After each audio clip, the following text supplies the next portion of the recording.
നമസ്കാരം, നവമി കിച്ചണിലേക്ക് എല്ലാവർക്കും സ്വാഗതം. ഇന്നൊരു സ്പെഷ്യൽ വിഭവമാണ് തയ്യാറാക്കുന്നത്, മട്ടൻ പായ. ഇതിൻ്റെ പാചകരീതി സാധാരണ മട്ടൻ സൂപ്പിൽ നിന്നും വ്യത്യസ്തമാണെങ്കിലും ഇത് സൂപ്പ് പോലെ തന്നെ കഴിക്കാം. കൂടാതെ തന്തൂർ റൊട്ടി, ബ്രെഡ് എന്നിവയുടെ കൂടെ മെയിൻ ഡിഷായും ഉപയോഗിക്കാം. പായ തയ്യാറാക്കുന്നതിന് വേണ്ടി ഒരു കുക്കർ അടുപ്പത്ത് വയ്ക്കാം. അതിലേക്ക് 2 ടേബിൾ സ്പൂൺ നെയ്യ് ഒഴിക്കാം. നെയ്യ് ഇഷ്ടമില്ലാത്തവർക്ക് സൺഫ്ലവർ ഓയിൽ ഉപയോഗിക്കാം. നെയ്യ് ചൂടായി വരുമ്പോൾ ഇതിലേക്ക് 2 ചെറിയ കഷ്ണം കറുവാപ്പട്ട, 3 കരയാമ്പൂ, 2 ഏലക്കായ, 1 ബേ ലീഫ്, 5 കുരുമുളക് മണികൾ എന്നിവ ഇട്ട് കൊടുക്കാം.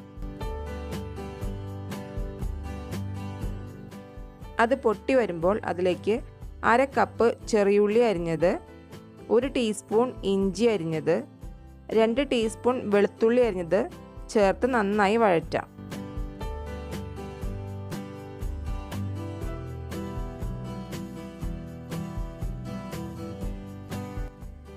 എല്ലാം ഒന്ന് വഴറ്റിയെടുത്ത ശേഷം അതിലേക്ക് 1/4 ടീസ്പൂൺ മഞ്ഞൾപ്പൊടി ചേർത്ത് അതിൻ്റെ പച്ചമണം മാറുന്നത് വരെ വഴറ്റിയെടുക്കാം. ഇതൊരുപാട് മൊരിച്ചെടുക്കരുത്. ഇനി ഇതിലേക്ക് വേണ്ടത് ഇതിൻ്റെ മെയിൻ ഇൻഗ്രീഡിയൻ്റായ ആട്ടിൻ കാലാണ്.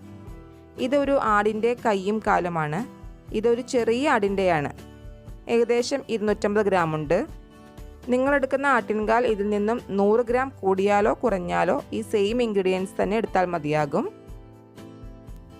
കടയിൽ നിന്ന് തന്നെ നുറുക്കി മേടിച്ച് നന്നായി കഴുകി എടുത്തതാണിത്.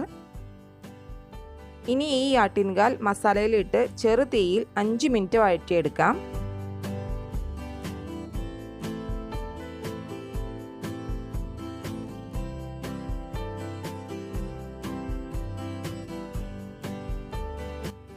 ഇതിലേക്കിനി 1 ടീസ്പൂൺ കല്ലുപ്പ് ഇട്ട് കൊടുക്കാം. ഇനി ഇത് വേവാൻ ആവശ്യമായ വെള്ളം ചേർത്ത് കൊടുക്കാം. ഇവിടെ കഷ്ണങ്ങൾ മുങ്ങിക്കിടക്കാൻ ആവശ്യമായ 1/2 ലിറ്റർ വെള്ളം മാത്രമേ ചേർക്കുന്നുള്ളൂ. ഇതൊരു 5 ലിറ്ററിൻ്റെ കുക്കറാണ്. കൂടുതൽ വെള്ളം ചേർത്താൽ കുക്കർ വിസിലടിക്കുമ്പോൾ വെള്ളം പുറത്തേക്ക് ചീറ്റിപ്പോരും. ഇനി കുക്കറിൻ്റെ ലിഡ് ക്ലോസ് ചെയ്യാം. ഇതിനി ഫുൾ ഫ്ലെയിമിൽ 1 വിസിലും ലോ ഫ്ലെയിമിൽ 4 വിസിലും വരുന്നത് വരെ വേവിച്ചെടുക്കണം. കുക്കറിൻ്റെ വലിപ്പം അനുസരിച്ച് വേവാൻ എടുക്കുന്ന സമയം വ്യത്യാസപ്പെട്ടേക്കാം. കുക്കറിൻ്റെ വലിപ്പം അനുസരിച്ച് വെള്ളം കറക്റ്റ് ആണെങ്കിൽ വിസിലടിച്ചാൽ ഇതുപോലെയായിരിക്കും ഉണ്ടാവുക. ഇപ്പോൾ കുക്കറിലെ എയർ മുഴുവനും പോയിട്ടുണ്ട്. ഇതിനി തുറന്നു നോക്കാം.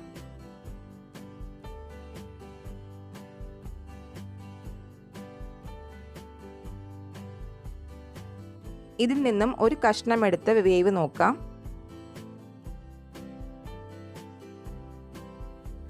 ഇവിടെ ഇതിപ്പോൾ പാകത്തിന് വെന്തിട്ടുണ്ട്. ഈ രീതിയിൽ വേണം മട്ടൻ കഷ്ണങ്ങൾ വെന്ത് കിട്ടാൻ. ഇനി ഇതിലേക്ക് 1.5 കപ്പ് തിളപ്പിച്ച വെള്ളം ചേർത്ത് കൊടുക്കാം. നന്നായി തിളപ്പിച്ചെടുക്കാം. ഇതിപ്പോൾ 4-5 പേർക്ക് സെർവ് ചെയ്യാവുന്ന രീതിയിലാണ് വെള്ളം ചേർത്തിരിക്കുന്നത്. നിങ്ങൾ ആവശ്യാനുസരണം വെള്ളത്തിൻ്റെ അളവ് വ്യത്യാസപ്പെടുത്താവുന്നതാണ്.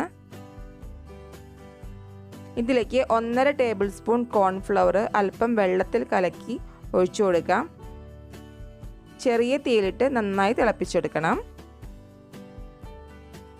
ഇവിടെ ഇപ്പോൾ നന്നായി തിളച്ചിട്ടുണ്ട്. ഇനി ഇതിലേക്ക് എടുത്ത വെള്ളത്തിന് ആവശ്യത്തിനനുസരിച്ചുള്ള ഉപ്പും കൂടി ചേർത്ത് കൊടുക്കാം. 1/4 ടീസ്പൂൺ കുരുമുളക് പൊടി കൂടി ചേർത്ത് കൊടുക്കാം. നിങ്ങളുടെ എരിവിനനുസരിച്ച് കുരുമുളക് പൊടിയുടെ അളവിൽ മാറ്റം വരുത്താം. ഇപ്പോൾ ഇവിടെ വളരെ ടേസ്റ്റി ആയിട്ടുള്ള മട്ടൻ പായ റെഡി ആയിട്ടുണ്ട്. ഇതിനി ചൂടോടുകൂടി തന്നെ ഒരു സർവിംഗ് ഡിഷിലേക്ക് മാറ്റാം.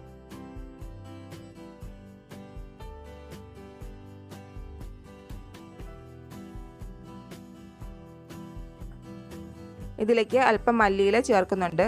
താല്പര്യമില്ലാത്തവർക്ക് അത് ഒഴിവാക്കാം.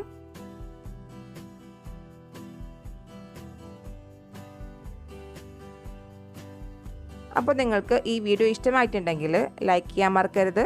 നിങ്ങളുടെ അഭിപ്രായങ്ങൾ കമൻറ്റ് ബോക്സിൽ അറിയിക്കുക. ആദ്യമായി കാണുന്ന കൂട്ടുകാർ ചാനൽ സബ്സ്ക്രൈബ് ചെയ്യാൻ മറക്കരുത്. തൊട്ടടുത്തുള്ള ബെൽ ബട്ടണും മറക്കാതെ പ്രസ് ചെയ്യുക. വീണ്ടും നല്ലൊരു വീഡിയോയുമായി വരാം. അതുവരേക്കും ബൈ. Thank you.